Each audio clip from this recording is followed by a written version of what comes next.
Hello दोस्तों, एक बार फिर से आप सभी का स्वागत है। मेरा नाम है सुमित राठी और आप सभी मेरे साथ हैं यार इंडिया के नंबर वन स्टडी चैनल जिसका नाम है academy, largest India's largest online study platform जिसका नाम है अकेडमी।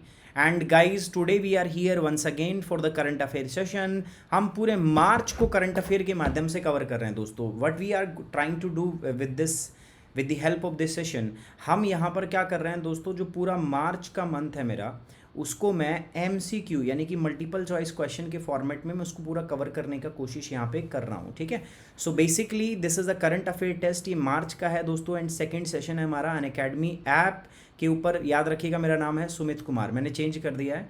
ठीक है, मेरा नाम अनअकैडमी पर सुमित कुमार। तो जो भी बच्चा मुझे अनअकैडमी ऐप पे ढूंढता है तो उसके लिए मैं बता दूं आपको, मेरे को सुमित राठी से नहीं ढूंढना। सुमित राठी से ढूंढोगे तो नहीं मिलेगा क्योंकि सुमित राठी उसमें कोई है ही नहीं। सो आप जब भी कोई बच्चा जो मेरा स्टूडेंट है और अनअकैडमी पे सर्च करता है तो आपको यूज़ करना है क्या दोस्तों, सुमित कुमार। तो आप वर्ड क्या सर्च करोगे, सुमित कुमार। आप बताओगे भी सुमित कुमार। ठीक है, अगर कोई आपसे पूछता है तो आप किसके स्टूडेंट्स हैं तो आप बताओगे कि भी हम सुमित सर के स्टूडेंट हैं और सुमित कुमार के स्टूडेंट्स हैं। सो आप में से कोई ये ना कहे कि यार सुमित राठी, बिकॉज अगर मैं बताऊं सही में तो सुमित राठी नाम का कोई वहाँ है ही नहीं। ठीक है, सो वो वाली थोड़ी सी यहाँ पे दिक्कत है, तो वो यार कोई नहीं करने का। ओके, ठीक है, समझ गए। चलिए, अब ये मेरे कोड है दोनों, सुमित 10 और Sumit SP, these are my code. ठीक है, ये मेरे रेफरल कोड है। आप इन दोनों कोड का इस्तेमाल कर सकते हो to get the 10% off on Unacademy. Unacademy पे अभी एक मेगा सब्सक्रिप्शन ऑफर चल रहा है। इस मेगा सब्सक्रिप्शन ऑफर का फ़ायदा उठा सकते हो। ठीक है, आप 1 साल का सब्सक्राइब करना चाहते हो बट आपको 4 महीने का एक्स्ट्रा मिलता है। ठीक है, 4 मंथ का एक्स्ट्रा, 4 मंथ का एक्स्ट्रा, मतलब 1 ईयर कॉम्बो हम लेते हैं तो सोचो 4 मंथ का क्या मिल रहा है दोस्तों, एक्स्ट्रा मिल रहा है। और अगर किसी भी बच्चे को कोई भी डाउट है रिगार्डिंग एन अकेडमी सब्सक्रिप्शन तो आप मुझे मेल लिख सकते हैं। ठीक है, आप मुझे मेल लिख लीजिएगा, मेरी मेल आईडी आपको मिल जाएगी, बच्चे आपको मेरी मेल आईडी दे देंगे। आप मुझे मेल लिख दो, डायरेक्ट मेरे से पूछो, मेरे से बात करो, किसी भी प्रकार का कोई डाउट है मैं खुद आपको एक्सप्लेन करूँगा सारी की सारी चीज़ें। ठीक है, सो गाइज याद रखिएगा, तो ये हमारा मार्च का सेकंड सेशन है हमारा, मतलब मार्च मंथ को हम कवर कर रहे हैं आज, और this is our second session. ये दूसरा सेशन है जिसके माध्यम से मैं कवर कर रहा हूँ। ठीक है, एंड अनअकैडमी ऐप पर मेरा नाम जो है वो है दोस्तों सुमित कुमार, ना कि Sumit Rathi. And here it is. So दोस्तों 25 ऑफ मार्च, 25 मार्च से हमारा हो गया था इंडियन ज्योग्राफी का कोर्स स्टार्ट, है ना। ये इंडियन ज्योग्राफी का कोर्स दोस्तों लाइव रहता है 4 बजे, तो आप सभी बच्चे मेरे साथ इसमें जुड़ सकते हैं। कोड रहेगा आपका सुमित 10 और सुमित SP, दोनों ही कोड मेरे हैं। आप कोई भी कोड इस्तेमाल कर सकते हो दोस्तों। ठीक है, दोनों कोड मेरे ही हैं। अगर किसी का कोड इनवैलिड बता रहा है, कोई दिक्कत बता रहा है, तो आप मुझे फटाफट उसी टाइम पे मुझे मेल लिख दो। मेरी मेल आईडी आपको मिल जाएगी कमेंट बॉक्स के अंदर। एंड जब आप इससे सब्सक्राइब करोगे तो you will gate 10% instant discount. आपको डिस्काउंट भी मिलेगा दोस्तों, कितना, 10% का इंस्टेंट डिस्काउंट आपको यहाँ पर मिल जाएगा। ठीक है, ये मेगा सब्सक्रिप्शन ऑफर है जैसा मैंने आपको बताया था दोस्तों, है ना। सो मेगा सब्सक्रिप्शन ऑफर के अंदर में आप 1 ईयर का करते हो तो आपको 4 मंथ का एक्स्ट्रा मिलता है दोस्तों। ठीक है, you will get 4 month extra. ठीक है, यहाँ पे मिलता है। एंड गाइज वन थिंग जो आपको बहुत ध्यान रखनी है, सुमित 10 कोड। यार आप मेरे स्टूडेंट हो, सुमित सर के स्टूडेंट हो, जो आपको अनअकैडमी से आपको कॉल आते हैं, but these calls are from the sales team, है ना। तो sales team they don't know much about the UPSC, but हमें ज़्यादा पता है दोस्तों। तो इट्स बेटर कि आप अपने एजुकेटर का कोड यूज़ करो। सो always use the code Sumit 10 rather than using any other code. Other code use करने से अच्छा क्या, आप सुमित सर का कोड यूज़ करो, आप अपने एजुकेटर का कोड यूज़ करो, आप उनका कोड यूज़ करो जिनसे आप पढ़ते हैं, जिनसे आप समझ पा रहे हैं, जिनकी आप क्लासेस फॉलो कर रहे हैं। ठीक है, चलिए, सो सुमित 10 कोड आपको यूज़ करना है। कोई भी डाउट हो आप मुझे डायरेक्ट मेल करो, मैं आपको समझाऊंगा। सो ज्योग्राफी 101, मैप्स 101, इसको हम बोलते हैं UPSC 101, है ना। करंट अफेयर 101, NCA, ये अपने चैनल हैं यार 4 अलग अलग। इन चैनल के माध्यम से आप मेरे साथ जुड़ो। ठीक है, सब्सक्राइब कर लो यूट्यूब पे और अपनी क्लासेस को पूरा करो। साथ ही साथ दोस्तों अनअकैडमी ऐप पर भी मैं हूँ। अनअकैडमी ऐप पर जैसे मैं अभी बता चुका हूँ, मेरा नाम है सुमित कुमार, तो मुझे सुमित कुमार से सर्च करो, जाके फॉलो कर लो यहाँ पे भी, ताकि मेरी सारी क्लास का अपडेट आपको मिल जाए। सुमित 10 और दूसरा कोड भी है मेरा सुमित SP, दोनों कोड अपने ही हैं, कोई भी कोड लगाओ आपको 10% डिस्काउंट मिल जाएगा। पहला सवाल जो है दोस्तों वो क्या, with reference to the employees provident fund EPF scheme consider the following statement. देखो, कर्मचारी भविष्य निधि योजना के संदर्भ में निम्नलिखित कथनों पर विचार करो। पहला कह रहा था employee and the employer each contribute 30% of the employee basic salary and dearness allowance toward the EPF। कह रहा है कि एम्प्लॉई और एम्प्लॉयर दोनों 30% का कॉन्ट्रीब्यूशन करते हैं दोस्तों, किसका, जो एम्प्लॉई जो होता है ना उसकी बेसिक सैलरी का। A person mandatory becomes a member of EPF if his monthly salary does not exceed the 15,000। कह रहा है कि यदि कोई व्यक्ति ऐसा है जिसकी भाई मंथली सैलरी 15,000 से ऊपर नहीं होती तो वो ऑटोमेटिक इसका मेंबर बन जाता है, वो ऑटोमेटिक इसका मेंबर बन जाता है। अब आपको मुझे सही स्टेटमेंट बतानी है, जल्दी से पोल में जनरेट कर रहा हूँ, फटाफट आप मुझे आंसर दोगे। बहुत बढ़िया सवाल है, अच्छी चीज़ है, आप मुझे जल्दी से इसका क्या करो, जवाब दो जल्दी।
चलिए, खुशबू, बहुत बढ़िया, खुशबू ने सही जवाब दिया है बिल्कुल। कोमल अहीर, उसके बाद है तरनप्रीत कौर, उसके बाद है प्रियंका, सत्यप्रकाश, सिद्धेश्वर, उसके बाद है वैभव, मीनू चौधरी, ज्योति और रोहित। बहुत बढ़िया, शाबाश। देखो यार, एम्प्लॉई जो हैं वो, ये अगर हम बात करें यार 12% कॉन्ट्रीब्यूशन होता है, कितना, 12%, तो ये पहला तो गलत हो गया, ठीक है। दूसरा, हाँ ये बात सही है कि अगर आपकी सैलरी 15,000 से नीचे है तो आप ऑटोमेटिकली EPFO के अंदर आ जाते हैं, EPF स्कीम के अंदर आ जाते हैं, एम्प्लॉई प्रोविडेंट। अरे बार बार सुनते नहीं हो, PF कहते हैं इतना PF काट के देगा, इतना एक, तो वो PF जो होता है दैट इज़ प्रोविडेंट फंड, है ना, तो वो कॉन्ट्रीब्यूट किया जाता है टुवर्ड्स योर सोशल सिक्योरिटी, और इस पूरी चीज़ को रेगुलेट करने वाली संस्था होती है जिसका नाम है EPFO, एम्प्लॉय प्रोविडेंट फंड, ठीक है, ऑफ इंडिया। चलिए इस पे बात कर लेते हैं। इसका सही स्टेटमेंट था बी, जैसे मैंने आपको बताया, ये सही था, ये गलत था। उसके बाद हम बात करते हैं, एम्प्लॉय प्रोविडेंट फंड एक स्कीम होती है, ठीक है, ये किसके लिए होता है दोस्तों, एंड ये किसके अंडर में आती है employees provident fund and miscellaneous act 1952, कर्मचारी भविष्य निधि। नाम से ही समझ गए, कर्मचारी के भविष्य को सिक्योर करने के लिए एक निधि बनाई गई है, पैसा इकट्ठा किया गया है। योजना कर्मचारी भविष्य निधि और विविध अधिनियम 1952 के तहत मुख्य योजना है। The employee and employers each contribute 12% of the employees, है ना, ये 12% कॉन्ट्रीब्यूट करते हैं एम्प्लॉयज़ की जो बेसिक सैलरी होती है उसकी। लेकिन याद रखना है, एम्प्लॉई की जो सैलरी है वो कम से कम 15,000 से कम होना चाहिए। और कितना परसेंट कॉन्ट्रीब्यूट करते हैं, 12% सैलरी में से कट जाता है, और 12% कौन कॉन्ट्रीब्यूट करता है, जो एम्प्लॉयर है, जो उसको रोज़गार देता है। तो कुल मिला के 24% जो है वो आपका, मान लो आपकी सैलरी 10,000 रुपये, तो 10,000 रुपये में से 24% जो है वो हर बार कहाँ जमा होता रहेगा दोस्तों, EPF स्कीम के अंदर। जैसे ही आप इधर से हटो, एक रिटायरमेंट टाइप का प्लान है, पेंशन टाइप का, कुछ ऐसा ही समझ लो। बाकी डिटेल में आपको अर्चित बताएगा जब वो इकोनॉमिक्स पढ़ाएगा, ठीक है। With reference to the insurance ombudsman India, ये भी न्यूज़ में रहा था थोड़े दिन पहले। इंश्योरेंस ऑम्बुड्समैन मैंने आपको बताया था, इंश्योरेंस का लोकपाल क्या होता है, थोड़े दिन पहले बताया था। कंसिडर द फॉलोइंग स्टेटमेंट, कह रहा है it drives it's power from the insurance regulatory and development authority act 1999। कह रहा है कि इसका जो रियल पावर है वो IRDA के तहत में 1999 के अधिनियम के तहत में ये पावर निकालता है, अपनी सारी इसकी पावर है। दूसरा कह रहा है कि he serves his office for the term of 5 year and is not eligible for reappointment. वो 5 साल के लिए अपने कार्य पर रहता है और अपने कार्य के बाद 5 पे रहने के बाद वो अपनी पुनर्नियुक्ति नहीं कर सकता। मतलब दोबारा नियुक्त नहीं हो सकता। His jurisdiction cover the deficiencies in the service on the part of insurance agents, brokers and the other intermediaries. उनका अधिकार क्षेत्र बीमाकर्ताओं, एजेंट, दलालों और अन्य मध्यस्थों की सेवा की कमियों को कवर करता है। अब आपसे इनकरेक्ट स्टेटमेंट पूछा है, आपसे क्या पूछा है दोस्तों, आपको इनकरेक्ट स्टेटमेंट बताना है with regard to this question. Insurance ombudsman के संबंध में आपको इनकरेक्ट स्टेटमेंट बताना है कि कौन सा स्टेटमेंट जो है वो सही है, ठीक है। चलिए मैं पोल जनरेट कर रहा हूँ, फटाफट आप लोग इसका जवाब दो जल्दी से मुझे।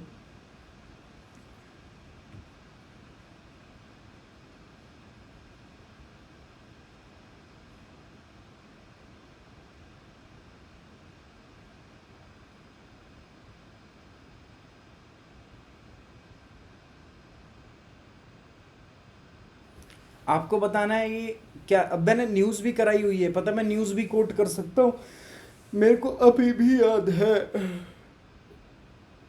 ठीक है, अभी भी याद है मेरे को।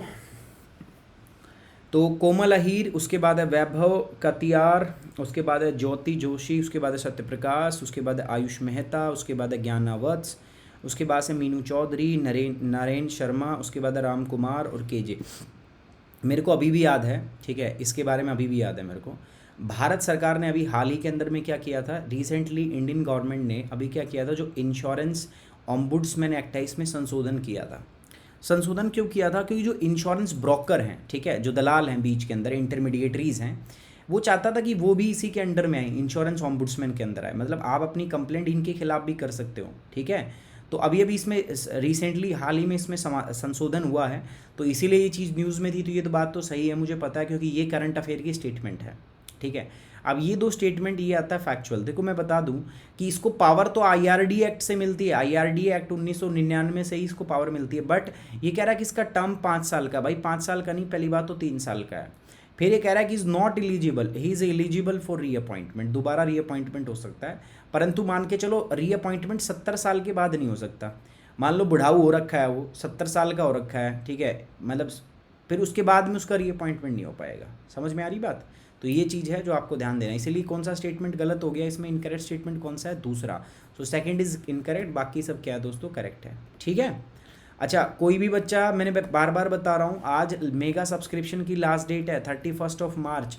Today is the last date for mega subscription. 1 साल के सब्सक्रिप्शन पे you will get 4 month extra, 4 महीने का एक्स्ट्रा मिलेगा आपको। और 5 तारीख से अपना नया बैच भी आ रहा है इंडियन पॉलिटी का, और अभी 25 तारीख से एक बैच आया था जिसकी सिर्फ 2 ही क्लासेस हमारी हुई हैं, ठीक है, बीच में होली थी, तो ये भी है और ये भी है, 2 बैच है हमारे। सो फटाफट ज्वाइन कर सकते हैं बाय यूजिंग द कोड सुमित10। कोड याद रखिएगा, आपको सेल्स टीम वाले कॉल करेंगे, they will tell you the different code, but आपको कोड सुमित10 ही यूज़ करना है, बिकॉज इतने दिन से आप मेरे से पढ़ रहे हो दोस्तों, ठीक है। वो सेल्स टीम वाले, उनको कुछ नहीं पता how will they get solve, how they exactly they will solve your problem, है ना।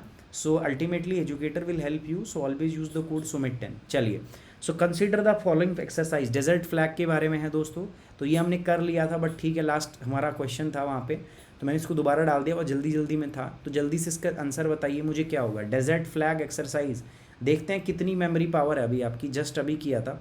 इसमें मुझे 100% आउटपुट चाहिए, बट देखते हैं कितने % आता है।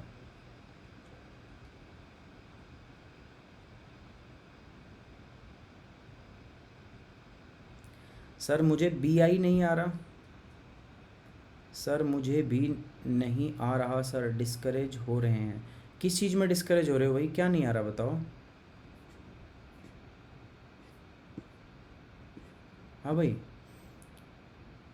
अहमद हुसैन, आप एक बार क्वेश्चन बॉक्स में लिख दीजिए अपना। अच्छा, मैं अभी प्लस पे, आप जितने भी बच्चे हैं, जो भी डाउट है आप क्वेश्चन बॉक्स में लिख दो, मैं सभी के जवाब दूंगा। मैं आज क्लास ख़त्म करूँगा, उससे पहले सभी के जवाब दूंगा, आप रुक जाना, क्लास ख़त्म होने के बाद रुक जाना, मैं सबके जवाब दूंगा, ठीक है। अभी क्लास कर लेते हैं पहले। कोमल अहीर, वैभव, उसके बाद है ज्ञाना, सत्या, उसके बाद है मीनू चौधरी, उसके बाद है भैसाली, उसके बाद है राम कुमार, उसके बाद है शीतल कौर, पूजा पाल और अंश गुप्ता। बहुत अच्छे यार, शानदार। सो इसमें दोनों ही स्टेटमेंट क्या है, गलत है। तो सर सही स्टेटमेंट क्या है, देखो सही स्टेटमेंट यहाँ देखते हैं। एक्सरसाइज डेजर्ट फ्लैग जो है, it's an annual multilateral large force employment warfare exercise, basically hosted by UAE air force. तो यहाँ पर कौन सी है, यूएई की एयर फोर्स है, ठीक है। डेजर्ट फ्लैग जो है is about 3 week long exercise. ये शेड्यूल है आपकी 3 से लेकर 27 मार्च तक। कहाँ पर दोस्तों, अल दाफरा एयर बेस इन USA। पहली बार इंडियन जो एयरफोर्स है वो इसके अंदर में क्या कर रही है दोस्तों, पार्टिसिपेट कर रही है in the exercise desert flag 6, इसके अंदर में क्या कर रही है दोस्तों, आपका पार्टिसिपेट कर रही है। ठीक है, ये बात याद रखोगे आप। ओके, ठीक है, चलिए। So the air force of UAE, India, United state America, France, Saudi Arabia, Bahrain, ये इस एक्सरसाइज में पार्टिसिपेट कर रहे हैं दोस्तों। आईएफ की तरफ से, इंडियन एयरफोर्स की तरफ से कौन पार्टिसिपेट कर रहा है, सुकोई 30 MKI, 2C7 ग्लोब मास्टर है ना, एंड 1 IL-78 टैंकर एयरक्राफ्ट। तो ये यहाँ से क्या कर रहे हैं, इंडिया से ये पार्टिसिपेट कर रहे हैं। ठीक है, दिक्कत है कोई? ठीक है, सही है ना? हाँ हाँ, क्वेश्चन में इनकरेक्ट था, तो मैं तो बोलूँगा ही ना, तो मैं थोड़ा बहुत भी घुमाऊँ ना आप लोगों को। मेरी तरफ क्यों ध्यान देते हो, थोड़ा पढ़ाई पे इधर देखो ना, क्वेश्चन को देखोगे तभी तो बात बनेगी। हाँ, दोनों सही है, इसीलिए तो हमने नॉट करेक्ट पूछा है ना। सो नॉट करेक्ट में तभी तो डी सही जवाब होगा। थोड़ा ध्यान दो क्वेश्चन पे, स्टेटमेंट पे ध्यान दो। ठीक है, इसीलिए तो मैंने कहा, देखते हैं कितने लोग सही करते हैं। ठीक है, नहीं सी नहीं होगा ना, नॉट करेक्ट पूछा है, जो गलत नहीं है, और ये दोनों बातें सही हैं, both the statement are correct. ठीक है, सो इसीलिए इनकरेक्ट पूछा है तो आपको क्या होगा, कोई भी इनकरेक्ट नहीं है, तो दोनों तो करेक्ट हैं। ठीक है, तो सही है बिल्कुल, ध्यान से पढ़ो, पता चल, थोड़ा ध्यान से पढ़ो। Consider the following statement regarding the black brown bubbler. ये ब्लैक ब्राउन बबलर के बारे में आपको बताना है। ठीक है, what is this black brown bubbler. ठीक है, ये न्यूज़ में थी यार, ब्लैक ब्राउन बबलर, है ना, हमने इसको कवर भी किया था। कह रहा है it is a bird recently rediscovered in the Kalimantan, Indonesia. याद करो भाई, ब्लैक ब्राउन बबलर, मैंने अपने खुद करंट अफेयर में इसको कवर किया था। तो जो ब्लैक ब्राउन जो बबलर है दोस्तों, इसको अभी ये गायब हो गई थी, बट इसको अभी कालीमंतन के अंदर में इसको रीडिस्कवर किया है, पहली बात। दूसरा, it is listed as critically endangered in the IUCN red list. इसको IUCN की रेड लिस्ट के अंदर में क्रिटिकली एंडेंजर्ड के रूप में सूचीबद्ध किया गया है। ठीक है, क्या माना गया है इसको कि ये क्रिटिकली क्या है, एंडेंजर्ड है। सो उसके बारे में आपको मुझे बताना है फटाफट से। ठीक है, चलिए, सो फटाफट करते हैं। ये मैंने खुद मॉर्निंग करंट अफेयर में आपका कवर किया है। अगर इसमें आपने गड़बड़ की तो सजाए मौत से आपको कोई नहीं बचा सकता मेरे से। ठीक है, पक्की बात है, सजाए मौत दूंगा मैं आपको। UPSC प्रीलिम्स के लिए ज्योग्राफी में कौन कौन से चैप्टर पढ़ लें सर आप? CSET मैं CSET नहीं पढ़ाता, और ज्योग्राफी में कौन से चैप्टर पढ़ लें यार, ये तो मुझे पता नहीं, क्योंकि हर किताब में चैप्टर का नाम अलग है। मेरा चैनल पे काम चल रहा है, आप एक काम करो, ये चैनल फॉलो करो, UPSC 1। आधे लोगों को, मुझे लगता है बहुत लोगों को पता नहीं है, UPSC 101 ये हमारा यूट्यूब चैनल है। ठीक है, तो आप यूट्यूब पे जब ये लिखेंगे ना जाके, वहाँ पे हमारा पूरा 6 मंथ का कोर्स चल रहा है। ठीक है, 3 मंथ का कोर्स चल रहा है, तो उसको जाके ज्वाइन कर लो, सब हो जाएगा। ठीक है, सो ज्ञानावत्स, उसके बाद है मीनू चौधरी, सत्यप्रकाश, उसके बाद है राम कुमार, उसके बाद है खुशबू, स्मृति, विवेक, सोनम, प्रिंस, फील आकाश। बहुत बढ़िया। सो अभी बता दूं, देखो इसको, इस पक्षी को ना, ब्लैक ब्राउन बबलर जो है, इसको हाल ही में रीडिस्कवर्ड किया गया, दोबारा इसकी खोज हुई है दोस्तों। कहाँ पर हुई है? कालीमंतन, इंडोनेशिया के अंदर। इस बात में तो कोई शक है नहीं। ठीक है, ये हुआ है। ठीक है, और it is listed as critically endangered. इसको क्रिटिकली एंडेंजर्ड जो है, कह रहा है IUCN की, नहीं भाई, इसके बारे में हमारे पास डेटा नहीं है, इसीलिए हमने इसको कहाँ रखा है, डेटा डेफिशिएंट के अंदर रखा है। किसके बारे में हमारे पास पर्याप्त डेटा नहीं है, so it's comes under the data deficient category. So ये किस कैटेगरी में? आपका DD कैटेगरी के अंदर है। तो विच of the above statement is or are correct? कौन सी स्टेटमेंट करेक्ट है? तो इसमें अगर मैं पूछूं तो आपसे करेक्ट स्टेटमेंट पूछिए, तो सिर्फ पहली स्टेटमेंट करेक्ट है, दूसरी में क्रिटिकली एंडेंजर्ड नहीं है, डेटा डेफिशिएंट, मतलब इसके बारे में आपके पास पर्याप्त डेटा नहीं है, तो इसीलिए it comes under the data deficient category. Okay, चलो, सो ये भी हो गया हमारा। ठीक है ना, अभी हाल ही में इसकी डिस्कवरी हुई थी, ब्लैक ब्राउन बबलर, ए सही जवाब है। कह रहा है in 1840 a mystery bird was caught on expedition of the East Indies. East Indies इन्हीं को बोलते हैं, इंडोनेशिया, इधर ये जो आइलैंड है सारे। तो यहाँ पर एक मिस्टीरियस बर्ड जो थे हमने देखी थी, जिसका नाम क्या था दोस्तों? Black brown bubbler. इसको नाम दिया गया था ब्लैक ब्राउन बबलर। ठीक है, 1840 के दशक में इसको देखा गया था। The species was never seen in the wild again. दोबारा से पक्षी कभी दिखाई नहीं जंगल में, वाइल्ड के अंदर मतलब ये जंगल में कभी ये पक्षी हमें दोबारा दिखाई नहीं। And suffered specimen features a bright yellow glass eyes. इसकी जो आंख देखोगे ना तो पीले ग्लास कलर की आई है। ठीक है, eyes was the only proof of his existence, तो यही एकमात्र एग्जिस्टेंस का प्रूफ था इसका हमारे पास, ठीक है, बाकी और कोई हमारे पास इसके अस्तित्व का प्रमाण नहीं था। हाल ही में ब्लैक ब्राउन बबलर जो है, ये इसका साइंटिफिक नाम है दोस्तों, वॉज रीडिस्कवर्ड इन सदर्न कालीमंथन, अभी दक्षिणी कालीमंथन के अंदर इसको दोबारा डिस्कवर किया गया है। The part of Borneo that is administered by Indonesia, ये एक पार्ट है बोर्निया का which was administered by the Indonesia. The third is often called, the bird is often called as the biggest enigma in Indonesia ornithology. So Indonesia की ornithology के अंदर में इसको सबसे बड़ा पक्षी का रहस्य, बड़ा पक्षी रहस्य माना गया है, क्योंकि दोबारा दिखी नहीं आ रही है और इसका डाटा हमारे पास है नहीं, तो इसको डेटा डेफिशिएंट कैटेगरी के अंदर में हम रखते हैं, तो ये बात आपको याद रखनी है, ठीक है। अगले सवाल पे आते हैं, ठीक है। नेक्स्ट क्वेश्चन कौन सा हमारे पास, consider the following statement, 1 second यार, हेलो, हाँ जी,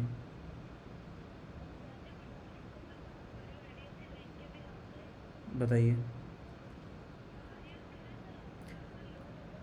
कितना लोन, कितना लोन चाहिए मैम आपको, बताइए मैं दे देता हूँ आपको। हाँ बताइए कितना चाहिए, हेलो, हाँ हाँ 1 करोड़ दे देंगे, कोई दिक्कत नहीं है। हाँ ठीक है, आप डॉक्यूमेंट भेज दीजिए मुझे, इसी नंबर पे व्हाट्सएप कर दीजिए, ठीक है। हाँ मैं करा देता हूँ, ठीक है, ओके, वेलकम। दिमाग ख़राब कर रखा है इन लोगों ने यार, हर दिन आए दिन 50 कॉल आते हैं, लोन ले लो, लोन, अरे क्यों ले लूँ लोन भाई, ठीक है। जिनको लोन चाहिए तभी, मुझे लोन चाहिए ना तो देंगे नहीं है। अभी सर BMW यूज़ कर रहे हैं, सर आप मर्सिडीज़ यूज़ कर रहे हैं, जी वैगन, उस पर कार का लोन, कार लिए तो लोन लेने के लिए थोड़ी नहीं लिया, चलाने के लिए लिए भाई। आए दिन ऐसे ही कॉल, अब मैंने सोच लिया, अब मैं ये मेरे को बोलते हैं ना कि लोन ले लो, मैं उनसे पहले ही बोल देता हूँ, बताओ लोन चाहिए तुम्हें, कहते हैं सर जी नहीं नहीं हमें तो नहीं चाहिए, तो मैं कहा फ़ोन तुमने किया, तुम्हें ही चाहिए होगा, मुझे चाहिए होता तो मैं कॉल करता ना तुम्हें, ठीक है। रोज़ बकवास करते रहते हैं यार, दिमाग ख़राब हो गया, पक गए यार इन चीज़ों से। कंसिडर द फॉलोइंग स्टेटमेंट, निम्नलिखित कथनों पर विचार करो। पहला कह रहा है better than cash alliance BTCA is a partnership of government that focus on abolishing physical cash and provide responsible digital payment option। देखो बेटर देन कैश क्या है, बेटर देन कैश अलायंस क्या है, ये कह रहा है कि बेटर देन कैश अलायंस एक पार्टनरशिप है जिसमें बहुत सारी गवर्नमेंट मिली हुई है। इनका उद्देश्य क्या है, कह रहा है एबॉलिशिंग ऑफ फिजिकल कैश, ध्यान से समझना, abolishing of physical cash, physical cash मतलब रोकड़ा, नोट जो है उसको अबॉलिश करना और डिजिटल पेमेंट ऑप्शन को एनफोर्स करना। India becomes a member of the better than cash alliance इन 2015। भारत कह रहा है कि भारत जो है इसका सदस्य 2015 में बना था।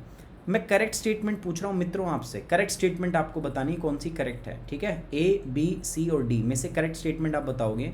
पोल मैं आपका जनरेट करके दे रहा हूँ, आप बस मुझे जल्दी से करेक्ट स्टेटमेंट बता दो कौन सी स्टेटमेंट इसमें करेक्ट है, फटाफट। विच of the statement given above is or are correct, कौन सी स्टेटमेंट यहाँ पर करेक्ट है।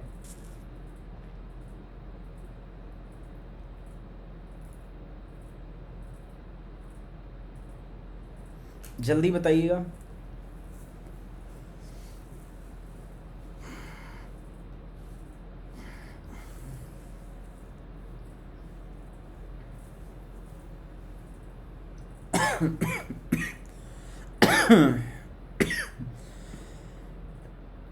सत्यप्रकाश, मीनू चौधरी, स्मृति, उसके बाद सोनम, प्रिंस कुमार, फील, आकाश, मनीष, नैन्सी, रेखा, अनिमेश, बहुत बढ़िया भाई। किसी का कोई जवाब हो, सवाल हो ना, मेरे से पूछना हो किसी को, तो आप कमेंट बॉक्स में नहीं पूछना, आप क्वेश्चन बॉक्स में पूछना, ठीक है। क्वेश्चन बॉक्स में यार पहले तो ज़्यादा दिखा रहा था, अभी 2 ही क्वेश्चन दिखा रहा है मुझे। क्वेश्चन बॉक्स में जवाब पूछ लेना, हाँ सारे जवाब, ठीक है। क्वेश्चन बॉक्स में कोई भी आपका जवाब हो तो क्वेश्चन बॉक्स में पूछ लेना, मैं बता दूंगा, ठीक है। क्लास जब हमारी ख़त्म होगी उसके बाद में मैं आप सभी के क्वेश्चन डिस्कस करूंगा, उसी के बाद में हम आगे बढ़ेंगे, ठीक है। Which of the statement given correct, correct statement आपसे पूछी थी, पहली, दूसरी, तीसरी, चौथी में से कौन सी स्टेटमेंट आपकी करेक्ट है आपको बतानी थी, तो स्टेटमेंट करेक्ट है दोस्तों आपका बी। देखो कभी भी ना भाई फिजिकल कैश को अबॉलिश नहीं कर सकते, फिजिकल कैश आपके हाथ में होने का अलग ही मज़ा है, ठीक है। पैसा आपके हाथ में हो ना, वो बहुत लिक्विड एसेट होता है, ठीक है, उसको आप कभी भी कैसे भी इस्तेमाल कर सकते हो। So abolishing physical cash is completely impossible, ये पॉसिबल नहीं है। हाँ, डिजिटल पेमेंट को आप प्रमोट कर लो, ये एक अच्छी बात है, बट आप फिजिकल कैश को अबॉलिश थोड़ी ना कर सकते हो। और ये जो आपने बनाई थी better than cash alliance, Bharat ने इसको 2015 में ज्वाइन किया था, ठीक है, तो ये बात सही है, बट पहली बात को हम नहीं मानते। सो इसलिए सही स्टेटमेंट क्या होगा, B is the correct statement. Okay, B correct statement है। बेटर देन कैश अलायंस एक पार्टनरशिप है जिसमें बहुत सारी सरकार, बहुत सारी कंपनी, बहुत सारे इंटरनेशनल ऑर्गेनाइजेशन, ये सब लोग जुड़े हैं to accelerate the transition from the cash to the global responsible digital payment.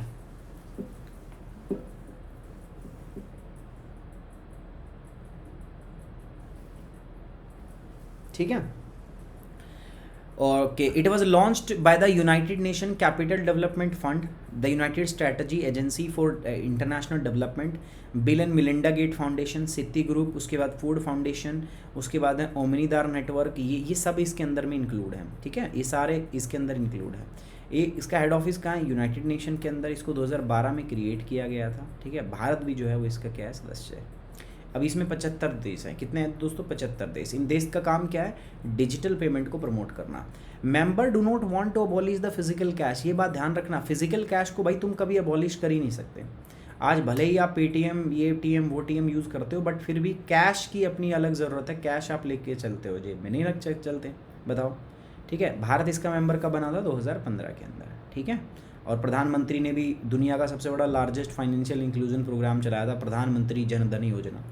जब मोदी जी आए थे ना, तो बड़े गाजे बाजे के साथ में अलग अलग स्कीम चलाई इन्होंने, गंगा को साफ़ करेंगे, अभी तक तो हुई नहीं है। ठीक है, उसके बाद में रोज़गार देंगे, किसी को रोज़गार नहीं मिला, बहुत सारी चीज़ें ऐसी हैं। ठीक है, और जो करना चाह रहे थे बट वो नहीं, ब्लैक काला धन वापस लेके आएंगे, वो नहीं लेके आए। कुछ काम उनके टेन्योर में अच्छे हुए हैं, ठीक है, बट मैं कहूँगा कहीं ना कहीं ज़्यादा टैक्स रिजीम जो है, बेटर टैक्स रिजीम की बात हुई थी। ठीक है, तो बेटर टैक्स रिजीम में जीएसटी एक अच्छा स्टेप है, बट उसमें भी बहुत सारी दिक्कतें हैं जो आ रही हैं अभी भी, जिसको दूर करने में असमर्थ हो रहे हैं। बहुत सारी दिक्कतें हैं जिनको उनको सुधारना चाहिए, और वो लग गए हैं आजकल मंदिर बनाने में। ठीक है, with reference to the United nation framework convention on climate change, UNFCCC, जब मंदिर का चंदा हमसे ही लेना था, ठीक है, तो इलेक्शनों में प्रचार क्यों कर रहे थे। With reference to the United nation framework convention on climate change, consider the, politics भी बड़ी बेकार चीज़ है। The secretariat of UNFCCC is located in Germany, कह रहा है इसकी जो सेक्रेटेरिएट है वो जर्मनी में लोकेटेड है। कह रहा है कि UNFCCC is a parent treaty of the Kyoto protocol, ये क्योटो प्रोटोकॉल की बच्ची है, ऐसा कह रहा है। एंड पेरिस एग्रीमेंट, मतलब पेरिस एग्रीमेंट, क्योटो प्रोटोकॉल, ये UNFCCC के बच्चे हैं। ठीक है, Paris agreement is largely binding international treaty which replace the Kyoto protocol. कह रहा है कि जो क्योटो प्रोटोकॉल है उसी के बाद में पेरिस प्रोटोकॉल आया है।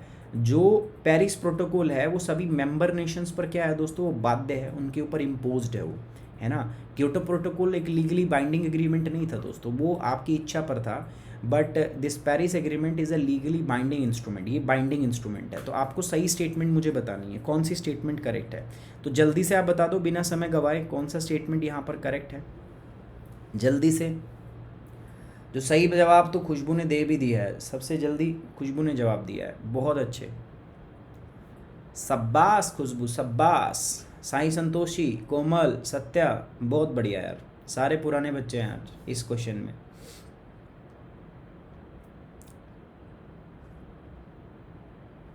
जो UPSC CSC के लिए तैयारी कर रहा है, हमारा चैनल है UPSC 101 यूट्यूब चैनल है। बच्चा बताते नहीं हो, जो पुराने बच्चे हैं आप लोग बताते ही नहीं हो यार। बताओ, अभी भी बच्चे में से पूछ रहे सर ज्योग्राफी कहाँ से पढ़े, चैप्टर कौन सा पढ़े, एक बार इनको बता दिया करो सारे के सारे बच्चे ना। जिम्मेदारी उठाओ, जो पुराने स्टूडेंट्स हैं ना, वो थोड़ा थोड़ा बताते रहा करो यार, अपने सर के लिए भी कुछ जिम्मेदारी है आपकी, बताते रहा करो। देखो कितनी मेहनत कर रहे हैं कुछ बच्चे, आपको दिख रहे होंगे बार बार, है ना। थैंक यू, है ना। तो थोड़ा सा बता दो इनको, है ना, ताकि ये लोग भी जो हैं जुड़ सकें, उससे चीज़ें कर सकें। ओके, बता दिया करो आपस में, ठीक है। सो इसमें तीनों स्टेटमेंट सही है भाई। देखो, इसका जो सेक्रेटेरिएट है UNFCCC का, वो जर्मनी के अंदर है, ये बात में कोई तोड़ है ही नहीं, कोई दोहराई है ही नहीं। UNFC जो है, इसी के अंदर में क्योटो प्रोटोकॉल आती थी, और इसी ने अभी पेरिस एग्रीमेंट कराया है, तो दोनों इसी के बच्चे हैं, पेरेंट ट्रीटी है इसकी की। ठीक है, और पेरिस एग्रीमेंट जो है भाई, पहले क्योटो प्रोटोकॉल था, क्योटो प्रोटोकॉल के गायब होने के बाद में ये ख़त्म हो गई ना, तभी हमने पेरिस एग्रीमेंट किया है, ठीक है। जो क्योटो प्रोटोकॉल था वो बाध्य नहीं था देशों पे, मेंबर नेशन पे, बट हाँ पेरिस एग्रीमेंट जो है ये बाध्य है। ओके, सो डी इसमें क्या हो गया, सही जवाब है, ठीक है। डी इसमें क्या हो गया, सही जवाब है। अब ये मेरे को बताने की ज़रूरत नहीं है क्योंकि ये बहुत टाइम से आप पढ़ रहे हो, ठीक है। सो ये एक बार आप खुद देख लोगे। अभी 196 मेंबर नेशन है किसके अंदर में दोस्तों, आपका जो COP21 के पेरिस दिसंबर 2015 के अंदर जिन्होंने भाग लिया था, जो इसके मेंबर है, ठीक है ना। Consider the following statement regarding the freedom in the world 2021। आपसे पूछ रहा है कि जो फ्रीडम इन द वर्ल्ड 2021 है उसके संबंध में एक रिपोर्ट आई थी, उसके संदर्भ में कुछ स्टेटमेंट है। पहली स्टेटमेंट क्या, it is released by the United nation human right council, कह रहा है कि ये संयुक्त राष्ट्र के मानवाधिकार परिषद के द्वारा जारी की जाती है। दूसरा कह रहा है the report shows the declining trend of freedom in India since 2019, कह रहा है कि इस रिपोर्ट के अंदर 2019 के बाद भारत में स्वतंत्रता की गिरावट दर्शाते हैं ये report. Which of the statements given above is or are not correct, इसमें से कौन सी स्टेटमेंट है जो करेक्ट नहीं है, इसके बारे में बताना। ध्यान से समझना, नॉट करेक्ट स्टेटमेंट आपसे पूछी है। चलिए तो मैं जवाब पूछ लेता हूँ, बट पहले पिछले सत्या, फील आकाश, नैन्सी, प्रिंस, उसके बाद है सोनम, उसके बाद है निमेश, उसके बाद है संजू, स्वदीप शॉ, उसके बाद है ज्योति, उसके बाद अंजलि। ये सही जवाब है भाई, बहुत बढ़िया। सो आपको बताना नॉट करेक्ट कौन सी करेक्ट नहीं है, ठीक है। इसमें तो आपको मैं पोल जनरेट करके दे रहा हूँ दोस्तों, कौन सा नॉट करेक्ट है, ठीक है। गलत है जो गलत है वो बताना, नॉट करेक्ट बताना आपको, गलत है जो, इसमें से गलत कौन सा है वो आपको बताना है मित्रों, जल्दी बताइए। और एक लोग आप में से इधर आ जाइए, मेरा सर दबाते रहिए, मेरा ये जबड़ा दबाते रहिए।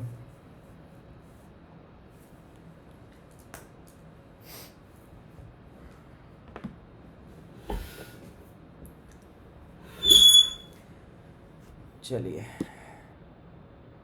अच्छा रॉन्ग पोल है, किसने कहा रॉन्ग है, नहीं तो नॉट करेक्ट पूछा था मैंने। सत्यप्रकाश, अनिमेश जैन, टोनी स्टार्क, उसके बाद हैं प्रिंस, उसके बाद है सुदीप, ज्योति दिनकर, अंजलि, ज्ञाना, आशीष, तमन्ना, उसके बाद है खुशबू। बहुत बढ़िया खुशबू, शाबाश।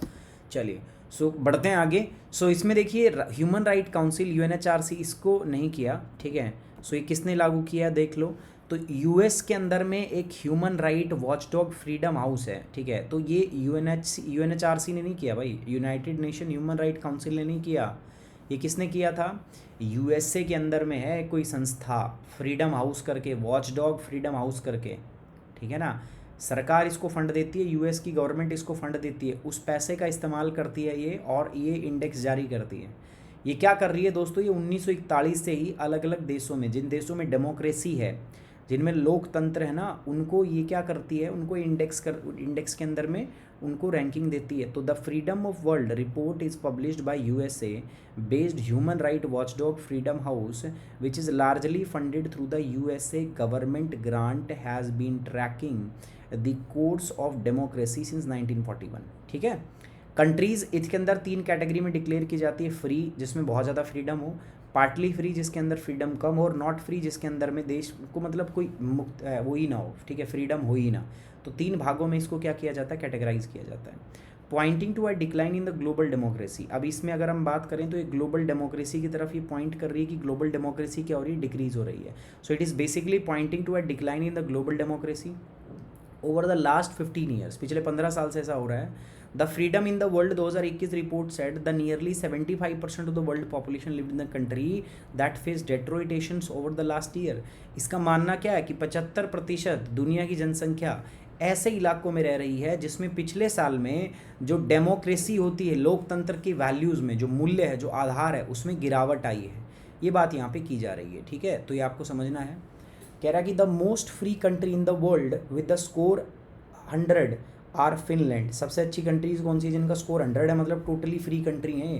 एक तो है फिनलैंड, दूसरा है नॉर्वे, इसके बाद है स्वीडन, ठीक है। जबकि जो लीस्ट फ्री कंट्री है जिनका स्कोर जो है वो 1 है, 1 या 1 से कम, वो है तिब्बत। तिब्बत के अंदर कोई फ्रीडम नहीं है, सीरिया के अंदर कोई फ्रीडम नहीं है, ठीक है, आपको पता है। सो द रिपोर्ट जो है ये डाउनग्रेड, भारत का स्टेटस भी इसने पहले भारत को फ्री में रखा था, अब इन्होंने पार्टली फ्री कर दिया कि भारत भी कम फ्री है। भारत का स्कोर जो था was 67, a drop from 71 from the last year. इस बार का भारत का स्कोर है 67, पिछली बार भारत का स्कोर क्या था 71 जो था, 71 जो था भारत का स्कोर था। तो 71 में हम किस में थे आते थे दोस्तों, फ्री कंट्री में आते थे। But now what we are comes under the partly free, हम पार्टली फ्री के अंदर हैं, ठीक है। Consider the following statement with respect to the convention on the international trade in endangered species of wild fauna and flora. CITES के बारे में बात कर रहा हूँ मैं, ठीक है। CITES is administered by the United nation under its United nation environment programme, ठीक है। पहला, CITES is legally binding on the member nation, ठीक है। और तीसरा क्या है, India is a member of CITES, Bharat CITES का दोस्त है, भारत साइट्स का मेंबर है, दोस्त कह रहा हूँ, ठीक है। Which of the above statement is or are incorrect, इनमें से कौन सा स्टेटमेंट जो है दोस्तों वो इनकरेक्ट है। इनकरेक्ट स्टेटमेंट बताना आपको, ठीक है। चलिए इनकरेक्ट स्टेटमेंट बताओ, इनमें से कौन सा स्टेटमेंट इनकरेक्ट है।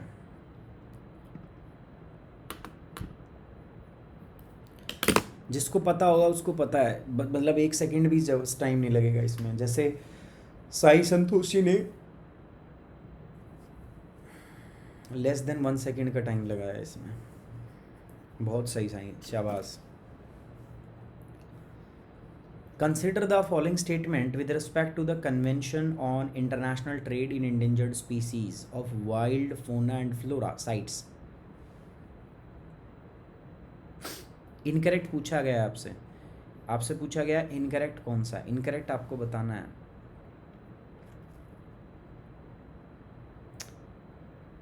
यार मेल का रिप्लाई देखो, जिसने मेल दोबारा नहीं किया, जिसका रिप्लाई नहीं आया वो दोबारा कर दो, ठीक है। दिगांत दोबारा कर दो यार, ठीक है, दोबारा कर दो, दोबारा देख लेंगे। एक्चुअली मेरे मेल्स जो है मैं नहीं पढ़ता, मेरी टीम पढ़ती है, तो वो जो है नहीं देखा होगा उन लोगों ने, तो आप दोबारा भेज दीजिए। जिसको लगे यार नहीं आया दोबारा भेज दो। एक निशा रॉय करके उनका मैसेज मेरे पास बार बार मेल आ रहा है। निशा मैं बात करूँगा आपसे, ठीक है, बहुत जल्दी बात करूँगा, don't worry, okay.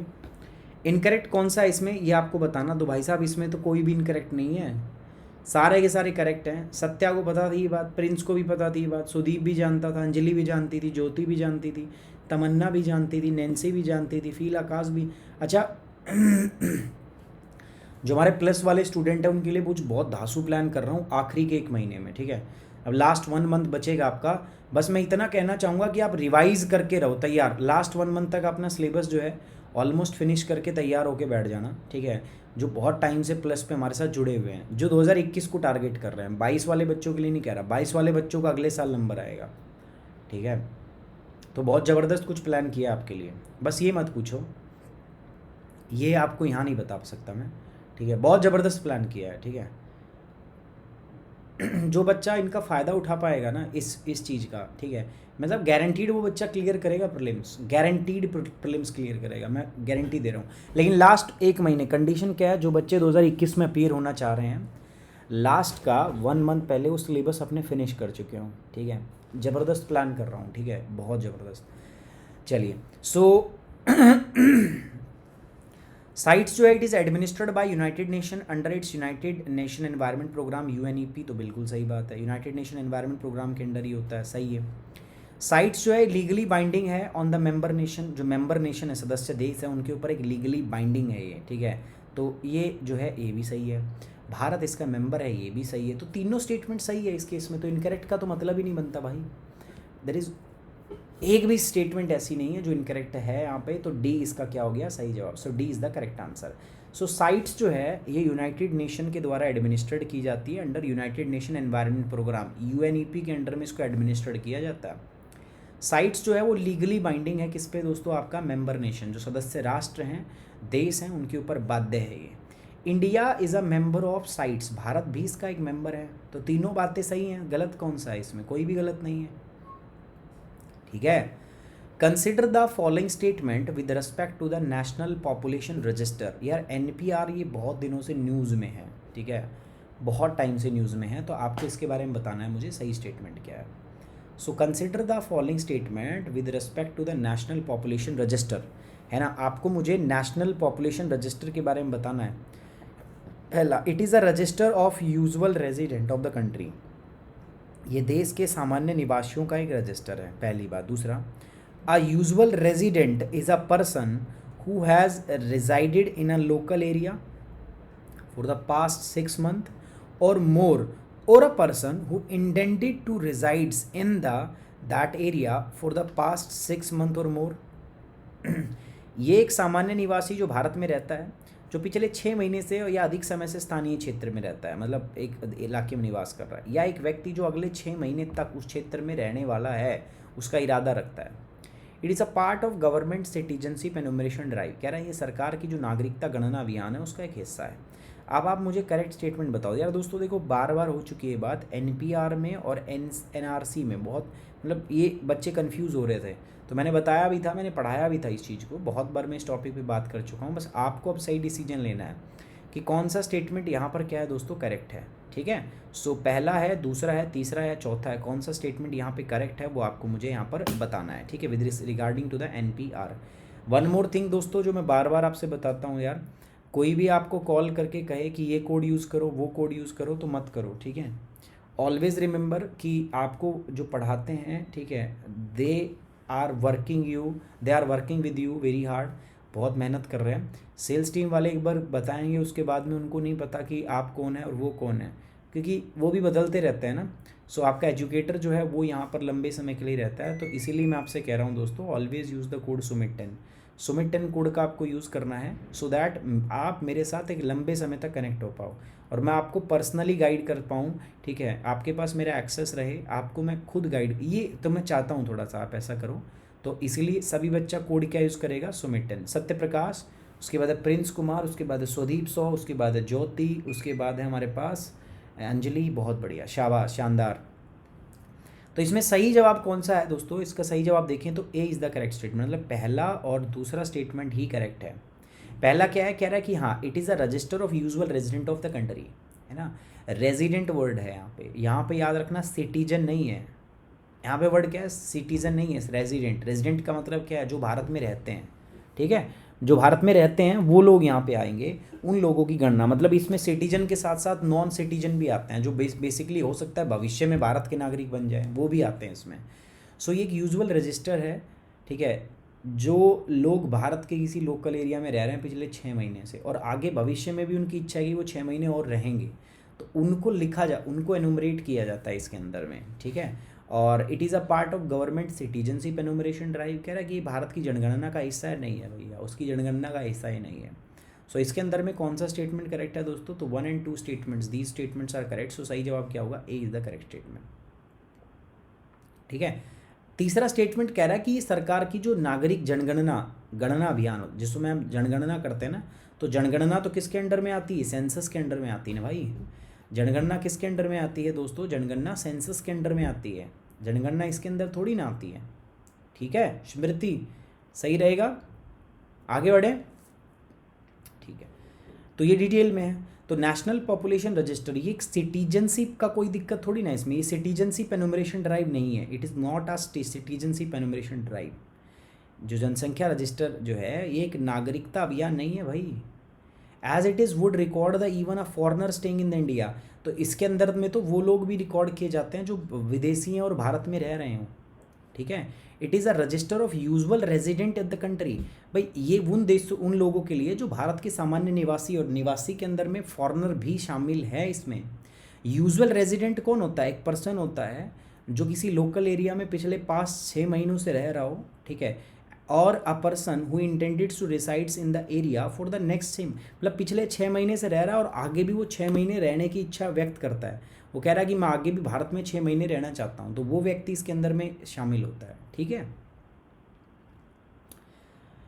Consider the following statement with respect to the Himalayan serow, इसके बारे में बहुत बातें हम कर चुके हैं हिमालयन सीरो के बारे में, तो हिमालयन सीरो के बारे में कुछ स्टेटमेंट है जो बतानी है आपको, ठीक है। कह रहा है क्या है, it is a high altitude dweller usually found 2000 से लेकर 4000 metres above the sea level, ये कम से कम 2000 से लेकर 4000 मीटर की हाइट तक ये पाया जाता है।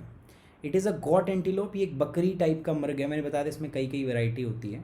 It is classified as critically endangered in the IUCN red list. कह रहा है कि IUCN की जो रेड लिस्ट है, रेड डेटा बुक है, उसके अंदर इसको क्रिटिकली एंडेंजर्ड जो है वो हमने नामित किया है। अब आप मुझे इसमें सही जवाब बताओ कौन सा है। Which of the given statement is or are correct, give are the correct, कौन सी स्टेटमेंट सही है।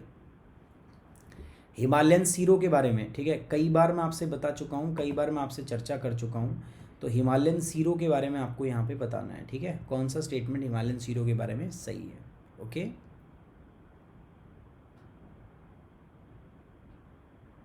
बताइए।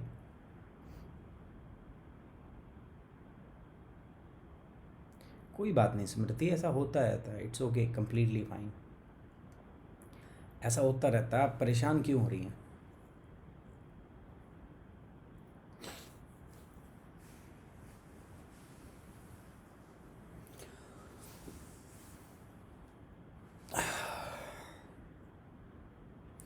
गाइज आपको पता होगा मेगा सब्सक्रिप्शन ऑफर सिर्फ आज के लिए वैलिड है, 31 मार्च तक था, मतलब आज, today is the last day of mega subscription offer. जो मेगा सब्सक्रिप्शन ऑफर है ना, आज उसका लास्ट डेट है, ठीक है। सो जो भी बच्चा ज्वाइन कर, देखो अभी राइटिंग बहुत ख़राब आ रही है, वहाँ मिल नहीं। सुदीप आप कह रहे थे ना सर, कई बार आपने एक दिन मेरे को बोला था कि सर इंस्क्रिप्शन दिखता है। देखो कई बार ना मार्कर में ही प्रॉब्लम हो जाता है, जैसे अभी मैं लिख रहा हूँ ना तो वो सही से नहीं चल रहा, तो कई बार ये यहीं से दिक्कत हो जाती है, ठीक है, कई बार ये यहीं से दिक्कत हो जाती है। तो इसमें करेक्ट स्टेटमेंट पूछा था, देखो क्रिटिकली एंडेंजर्ड तो नहीं है ये, ठीक है, ये क्रिटिकली एंडेंजर्ड नहीं है। हाँ, ये एक बार पता है हिमालयन सीरो अपनी बंदी के पीछे कहाँ चला गया था, ये स्पीति वैली के अंदर चला गया था, वहाँ का है नहीं बट वहाँ पहुँच गया था। सर कैसे चला गया वहाँ, अपनी बंदी के पीछे चला गया था। ये हमारे टॉपर्स है भाई, सत्य प्रकाश, प्रिंस, स्वदीप, ज्योति, अंजलि, तमन्ना, उसके बाद है नैन्सी, उसके बाद आकाश, उसके बाद है सोनम, उसके बाद है संजू। बहुत बढ़िया, शाबाश, congratulation to all of you. So वो वहाँ तक पहुँच गया था, हिमालयन सीरो जो है वहाँ तक पहुँच गया था, ठीक है, मतलब उसकी हिम्मत की दाद देनी पड़ेगी, वही कहाँ तक चला गया था वो। तो ये कि हाई ऑल्टीट्यूड ड्वेलर्स है जो 2000 से 4000 आपका समुद्र तल से 2000 से 4000 मीटर की ऊंचाई पर ही हिमालयन सीरो जो है पाया जाता है। ये गधे टाइप का भी होता है, ये गाय टाइप का भी होता है, बकरी टाइप का भी, सुअर टाइप का भी, हिरन टाइप का भी, मतलब ये मिक्सर है, बता नहीं सकते क्या है, तो सबका ये हाइब्रिड टाइप से मिक्सर सा है ये, ठीक है। सो इसके बारे में अभी काफ़ी न्यूज़ थी तो हमने देखा था इसको, सी इसमें सही जवाब था। एक गोट एंटीलोप इसको हम बोलते हैं, है ना, ये 2000 से 4000 ऊंचा पाया जाता है और ये वल्नरेबल है। IUCN की डेटा लिस्ट के अंदर में इसको कैसा नाम दिया गया, वल्नरेबल, ठीक है ना, वल्नरेबल है। तो एक बार फिर से मैं आपको बताना चाहूँगा दोस्तों, ये अपना बैच है जो 25 तारीख से स्टार्ट हुआ था, अभी तक सिर्फ 2 ही क्लास हुई है, there are the only 2 class, ठीक है, जो इसके अंदर हुई है अभी तक, अगर मैं आपको बात करूँ तो, ठीक है। 4 बजे इसकी क्लास होती है, बेझिझक आके आप मेरे से जुड़ सकते हो, ज्वाइन कर सकते हो, आप ही का प्लेटफॉर्म है, आप ही की क्लास है ना। और कोड याद रखिएगा, कोड है सुमित 10। जिस बच्चों ने एनरोल कर लिया, जिनके पास सब्सक्रिप्शन, एनरोल कर लो, जिनके पास नहीं है दोस्तों अनअकैडमी को सब्सक्राइब करो। सब्सक्राइब करने के लिए सुमित 10 कोड ही इस्तेमाल करना है। आपके पास कॉल आते हैं अनअकैडमी से, ठीक है, दे आर सेल्स एग्जीक्यूटिव्स, वो सेल्स एग्जीक्यूटिव होते हैं, वो बोलते हैं कि कोई भी कोड लगाओ, ठीक है, बट फिर भी अपना एक कोड बता देते हैं कि ये कोड लगाओ, ठीक है। तो उनको बोल दो क्यों लगाएं भाई, हम सुमित सर से पढ़ रहे हैं तो हम सुमित सर का कोड लगाएंगे, फिर वो ये बोल भी देंगे कि कोई फ़र्क नहीं पड़ता, आप कोई भी लगा लो।